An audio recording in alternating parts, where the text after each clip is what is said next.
Okay, so let's dive into a story that is, wow, it's deeply unsettling, but it's also strangely beautiful. And it packs this incredible emotional punch into just a few short pages. We're going to deconstruct The Fly in Room 307. And get this, that's the very first line. No warm-up, no intro, just bam, we're thrown right into this huge mystery. See, this isn't just a story about some random bug. It's about a her who has become an it. So the central question is right there from the jump. Who is she, and how on earth did this happen? So, to really get a handle on her journey, we first have to step into her new reality. And the story, it doesn't ease us in.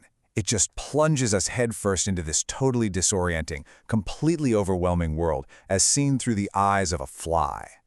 Okay, so this is our first real taste of the chaos of compound vision. I mean, just imagine it.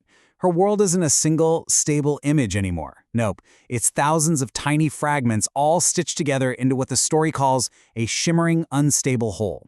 It's just this constant sensory overload where time itself feels, I don't know, thick. Like every single moment is happening both too fast and too slow all at once. Think about it. For you and me, a hand lifting a notebook is nothing. It's a simple, everyday action we wouldn't even register. But for her, in her new reality, that simple movement blazes through her fractured vision like a bolt of lightning. It becomes this enormous, jarring event that completely takes over her perception. And it's not just big movements. Even something like this, a chair shifting maybe half an inch, something we'd never notice, becomes a seismic event for her. The story does such a good job of forcing us to feel just how alien her new world is. The whole scale of reality has been completely turned on its head. And here's the final piece of this sensory puzzle. A simple blink. For her, it's not a blink. It's like a flash of lightning seen through hundreds of mirrors all at the same time. It's just complete sensory overload. A constant state of disorientation that, when you think about it, perfectly mirrors the mental fatigue she was trying to escape in her human life. But, in the middle of all this chaos, something starts to cut through the noise, through the buzzing. And that something is memory. The fly. She starts to remember the person she used to be. Which brings up a big question. Why this place? Of all the places in the world, why is she drawn to this specific building, this one corridor? Well, the answer starts to unfold as fragments of her human life get triggered by what's around her. And it's the most mundane things, right? The smell of hand sanitizer, faded motivational posters on the wall. These little details are what unlock her past. They're like ghosts from her former life as a teacher. And pay attention to that last trigger, laptops and exhaustion. That's not just a detail, it's a direct line to the state of mind that totally defined her last days as a human. And this right here is such a crucial contrast the story is making. As a teacher, she was just suffocated, right? Bound by meetings, buried under deadlines and analytics. But as a fly, she gets to experience actual flight, freedom. But look at that last line. The detachment she felt from her own body, that feeling of burnout, has now become a literal detachment from all of humanity. Chilling. And there it is, the origin point. This is the exact moment in the story where her psychological burnout started to become a physical sensation. This strange floating sensation she felt, that wasn't just a metaphor for being tired. No, it was the actual beginning of her transformation. So how did her human life end? Well, it's a mystery. There's this resignation email she wrote but never sent. Then one morning, she just stopped showing up. And the only clue is this strange, sad scene in her apartment. Her life just stopped. That glowing laptop is such a powerful image, right? It's an echo of the work that completely consumed her, left on, unfinished. Okay, so now we get to what is, for me, the most heartbreaking part of the whole story.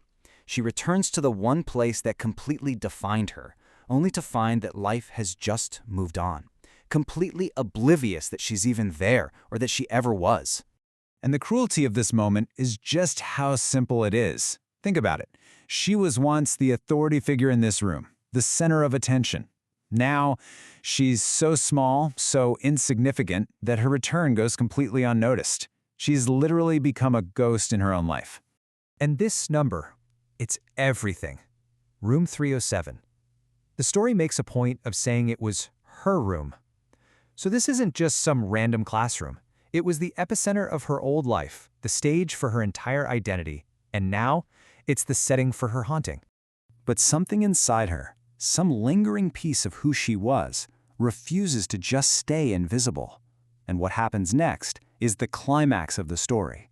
It's this desperate, almost impossible attempt to communicate, to bridge that gap between insect and human. Just watch how this unfolds. It starts as a total accident, right? Her tiny little legs happen to trigger the smart screen. The students notice, sure, but they just laugh. They see a fly. They don't see their former teacher. But then, a blank document opens up. And in that moment, something shifts. It's no longer an accident. A conscious intention forms, and she begins to type. And this is what she manages to get out. So slowly, so unevenly, letter by painstaking letter. T-E-A-C-H-E. The effort must have been immense. And the result is incomplete. And the ambiguity is just crushing, isn't it? What was she trying to say? Was she trying to state her identity? Teacher. Was it a command? Teach. Or maybe it was just the last word she could pull from a life that now feels a million years away. We never find out. And honestly, that's the whole point. So that leads us to the big question of impact. After this incredible, desperate act, what is the legacy of our final message? What's left behind? This is what's left. Her cry for help, her final last-ditch effort to be seen. It's dismissed by her replacement as nothing more than a technological malfunction. Just a glitch. The dramatic irony is just, it's overwhelming. Because we know the truth, but the world inside the story, it just resets the screen and moves on. And so we're left with this one final, haunting image. The fly, just hovering there for a long time, almost as if it's caught between two worlds. Unable to finish its message, but also unable to fully let go. It's such a powerful symbol of an unfinished life, isn't it? So when all is said and done, what does this story really leave us with? Well, it uses this totally surreal idea to talk about something so deeply human. It shows us that burnout isn't just feeling tired. It can be a complete erasure of your identity, of yourself. And it's a chilling reminder that the signs of someone's struggle, their little glitches, are often happening right there in front of us, if we just have the eyes to see them.